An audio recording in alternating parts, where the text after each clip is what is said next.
अब पूरी बात समझ में आ रही है कि आखिरकार डोनाल्ड ट्रंप को इंडिया से इतनी प्रॉब्लम क्यों है, क्योंकि इंडिया ने एक ऐसा मास्टर स्ट्रोक खेला है जिसके बारे में अभी तक आपको पता ही नहीं है। इंडिया को टारगेट करने का मेन कारण रशियन ऑयल खरीदना नहीं है, बल्कि यूएस डॉलर को बचाना है, क्योंकि इंडिया ने यूएस डॉलर के खिलाफ वॉर की शुरुआत ऑलरेडी कर दी है। अभी इंडिया के इस मास्टर स्ट्रोक के बारे में समझने से पहले आपको पूरी ट्रेड गेम समझनी पड़ेगी। तो चलो मान लो इंडिया की महिंद्रा कंपनी को अपनी गाड़ी के लिए ताइवान की कोई सेमीकंडक्टर बनाने वाली कंपनी से 100 करोड़ की सेमीकंडक्टर चिप्स चाहिए। अभी वो जो सेमीकंडक्टर चिप्स इंडिया में आएगी उसका पेमेंट भी महिंद्रा कंपनी को करवाना पड़ेगा। सो पहले महिंद्रा कंपनी के पास दो ऑप्शन होते थे ताइवान की उस कंपनी को पेमेंट पहुंचाने के लिए। सो सबसे पहला ऑप्शन था कॉमन सेटलमेंट करेंसी, जिसमें सबसे पहले तो महिंद्रा को उन 100 करोड़ INR को यूएस डॉलर में कन्वर्ट करवाना पड़ता था।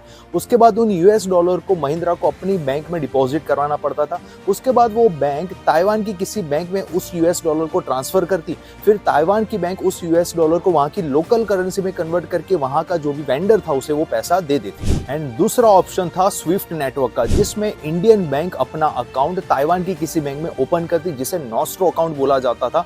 एंड इसमें महिंद्रा जो थी वो सबसे पहले इंडियन बैंक में अपना पैसा जमा करवाती, इंडियन बैंक उसे यूएस डॉलर में कन्वर्ट करके वहां का जो नॉस्ट्रो अकाउंट है वहां पे डिपॉजिट करवाती, एंड फिर वहां से नॉस्ट्रो अकाउंट से जो पैसा होता था वो वहां के सेमीकंडक्टर चिप के वेंडर को मिल जाता था। अब ये दोनों पेमेंट के प्रोसेस में हमारी डिपेंडेंसी सबसे ज्यादा यूएस डॉलर पर रहती थी। ये प्रोसेस काफी ज्यादा लेंथी रहता था, इसमें काफी सारे मीडिएटर्स होते थे, जिसकी वजह से काफी ज्यादा टाइम लगता था। अगर इंडिया यहाँ से कोई भी पेमेंट प्रोसेस करता तो वहां पे पार्टी को मिलने में, दूसरी कंट्री में जो वेंडर रहता था उसको पैसे मिलने में 6 से 10 हफ्ते लगते थे, एंड इसमें ट्रांसफर फीस भी काफी ज्यादा लगती थी। लेकिन फाइनली 2022 में आरबीआई ने स्पेशल रूपी वॉस्ट्रो अकाउंट को अनाउंस किया, एंड यहाँ से पूरी गेम पलट गई। वॉस्ट्रो अकाउंट सिस्टम मतलब कि दुनिया के बाकी देशों की जो बैंक्स है वो अब इंडियन बैंक्स में अपना अकाउंट ओपन करेंगी, जिसमें बैलेंस इंडियन रुपी में मेंटेन किया जाएगा। मतलब कि अब महिंद्रा को ताइवान की उस सेमीकंडक्टर चिप वाली कंपनी को जो 100 करोड़ रुपए चुकाने हैं, उन पैसों को ताइवान का जो इंडिया में वॉस्ट्रो अकाउंट है उसमें ही पे करने हैं,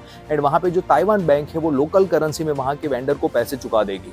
मतलब कि अभी सभी ट्रांजैक्शंस इंडियन रुपये में होंगे, हमारी जो डॉलर पर डिपेंडेंसी थी वो काफी हद तक कम हो जाएगी, एंड यूएसए जो इंडिया पर इन नेटवर्क्स के द्वारा सैंक्शंस लगाता था वो सारे सैंक्शंस अब बाईपास हो जाएंगे। एंड पहले जहां पर पेमेंट कंप्लीट होने में 6 से 10 हफ्ते लगते थे, वही पेमेंट अब 24 घंटे में कंप्लीट हो सकता है। एंड अभी तक 30 से भी ज्यादा देशों ने वॉस्ट्रो अकाउंट्स को एक्सेप्ट कर लिया है। इस पेमेंट सिस्टम पर आपका क्या कहना है मुझे नीचे कमेंट सेक्शन में जरूर बताएं। ऐसे ही इंपॉर्टेंट फाइनेंशियल अपडेट्स के लिए अभी फॉलो करें स्मिथ ठक्कर को।